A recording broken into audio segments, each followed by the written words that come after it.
Questions? Comments for her? Yes.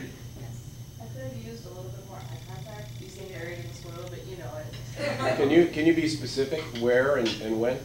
I was looking up a lot at 24. Yeah. And looking, I mean, not me personally looking for AQ, but I mean, just for eye contact in general. And it seemed that 24, you were just kind of very, yeah, so. 24 and 25 are interesting, right? We spent a lot of time. 24, 25, 26. It's that transition. It's that, what was it, Joey? I can't remember. Cadential extension. Cadential extension. How come I can't remember? That's so cool. The cadential extension. So it's interesting, we keep coming back to 24, 25, 26. I suppose the thing to point out is that this is a consistent issue. Why do you think Megan was looking for you in 24, 25, 26? Because there's a dynamic shift. Yeah, there's action, right? There's just stuff going on. Why do you think you might have been in the score, 24, 25, 26? Make sure I was doing it. Because there's action going on, right? Isn't that a unique, I mean, not unique, but isn't that an interesting thing to point out? That many times the spot where we're going to be most dependent on the score, and then therefore maybe not at our strongest, is probably the same spot where the group is really looking for us to help, guide the music. So, score study is a really interesting thing, and there are as many good ways to do it as there are people walking the earth, and what has to happen for each of us is to discover which method of score study works. There's not one way, and just like there's not one way to play a horn or play Mozart. So you just have to sort of try a lot of things, and then see what speaks to you and what works, what sticks. It's sort of like figuring out how to study. Everybody studies a little bit different. Some things work for some people and some don't. And I don't want to get in one of my tangents here, but this is another Bob Reynolds. Okay, Bob Reynolds gave one of the best analogies I've ever heard for score study, and this is perfect. I thought about this last week in what we would discuss today, because here you go, tomorrow and Thursday now we have the big music with the big group in the big room. So you've been doing some score study, hopefully. You're going to do some more tonight, tomorrow, I'm sure. Mr. Reynolds says, and I heard him use this analogy, he play in your mind, if I asked you all to leave this room right now, we went out in the hallway. We all got up, went out in the hallway, and then I stood and I looked at you and I said, did Cook 305, the room we just left, did it have lights? No problem. You'd all say, yes, it had lights, right? Did it have a floor? Of course. Did it have walls? Absolutely. Did it have windows? You're probably pretty good about that, most of you, 99.9%. Did it have doors? Duh. Did it have chairs in it? Yes. Does it have stands in it? Yes. Does it have a whiteboard? Absolutely. We can answer all those questions, no problem. Now, if we did the same game, and I looked at you and I said, how many lights are in that room? None of us. I've been in this room for coming up on 8 years now, 9 years. I can't tell you how many lights in this room. I'm not going to count them even right now. I don't care how many lights are in this room. Is the floor wood or carpet? You probably get it. Wood, if I asked you that, if I said, is it hardwood or carpet?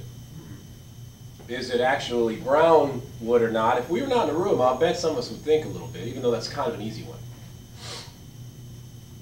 How many walls have windows? Yeah, I bet you some of us would say one, though, because you don't spend a whole lot of time looking behind you, and there's windows back here. The analogy, I've made enough of the point. What Mr. Reynolds says is too often we get into a score, and we go to page 1, and we start counting the windows. We start counting the lights. We start looking at the floor to make sure not only it's hardwood, but there's 3,722 vertical stripes here. No one cares. No one cares. If you're in the score and you're trying to figure out, is that a German 6.5 or come on. Not at first. Okay, maybe eventually that's going to become important, but not at first. If I told you we're going into 308, you have 2 minutes, and then I'm going to give you a quiz about 308. You wouldn't get on your hands and knees and start counting floor tiles, right? But we too often do that with score, and I blame theory classes, and I've kidded with my theory friends, probably because we do a lot of Roman numeral analysis and all that stuff. But the big picture stuff is the first thing. If I gave you 2 minutes in 308, I'm going to give you a quiz about 308. How many walls? Is there carpeting on one wall? How weird is that? There's lights on the ceiling, there's a projector, there are stands, there are chairs. Big picture score study, does the music have a form? Is there a recapitulation? Is there a coda? What's the A section, the B section? Where are, and here we're coming all the way back to where we started, where are those portions of the piece that the group is going to need me? There are probably not too many. Even in the excerpts you're about to conduct on Tuesday and Thursday, I'll bet you there's less than 5. Really, in any of those movements of the Arnold or the Holst, there's probably 5 or fewer spots the group is really going to look for you. One is the beginning. Start. What other kinds of elements of musical structure might the group be looking for us? Tempo trees. Sure. Yep. Fermatas. Fermatas. Style. Style. That's kind of general, but style change. If we could put these under one big umbrella, transitions. They're looking for you when we're putting on the left turn signal and we're going left. Here comes the intersection. Are we going left or right? If we're going straight ahead, speed limit's 45, they're probably trying to play really well, concentrating on their own technique and tone, thinking about sandwiches. You know, I mean, we're going straight down the street, 45 miles an hour, no problem. So that's the Reynolds score study analogy. And when I first heard it, man, I was that guy in hands and knees counting floor tiles. I'll tell you what, because I thought that was thorough. And I didn't think about, and what he says is, you know, score study for him was then about making 27 trips into that room. Not one for 27 hours. You know, we've used that analogy. Listen to one recording 10 times or 10 recordings one time. 10 recordings one time is much more informative than one recording 10 times. If you came in, if I said I'm going to give you a quiz about 308, you got 2 minutes. Go in, boom, come out. First quiz was there walls? Okay? Second quiz, you got 2 minutes. Go in, go out. What color were they? You know, each trip into the room, then get a little more level, a little deeper level of detail, rather than get stuck on that first page. Okay? So, 24, 25, 26, just interesting. Okay? Megan sort of gave me a chance to talk about something I want to talk about today anyway. There's that spot. That's a transition, isn't it? That cadential extension, some kind of transition. He's moving harmonies. What was the giveaway, even before we heard it, everybody, that something's going on? That's one. What? There's a bigger one. Accidentals. Help him out, Will. Accidentals. Absolutely. Accidentals are a real giveaway that composers doing something. You know, it's hard to change keys without popping a couple accidentals in the measures that we're changing keys. It's hard to get out without changing accidentals. Brad, you got a question?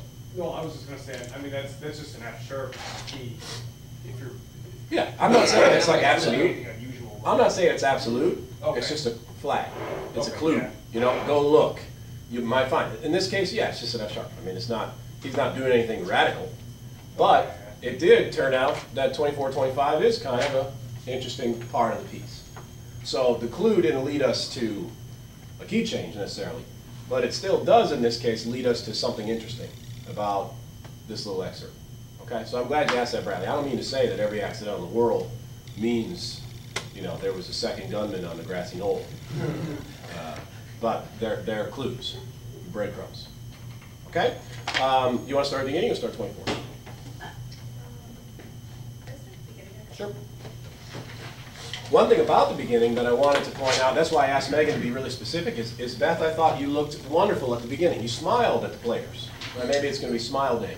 Symphonic band's going to be really happy if you guys smile at them. And you're going to be nervous, so the last thing we do is usually get all smiley because, you know, adrenaline's pumping and we're nervous. But then there's that whole nasty coincidence of how if you look really, you know, like you're in the crucible, the group tends to think, what's wrong with us? You know, that person looks really cranky, when it's probably all about us. You know, remember, just like in this room, we learned over here 14 weeks right now, there's no sharks, you know, there's no trap door in that podium that we're going to pull a lever and send you out of here. So they're all friends in here, and so is that this week, you know. And frankly, that's the truth. Just most of the time about conducting, with rare exception, there's nobody you're ever going to conduct that like wants you to fail. You know, everybody wants to have a good conductor. Everybody wants to have a good musical experience. So just try to relax this week when you're nervous up there, and smiling is good. Okay, Beth. So take a deep breath.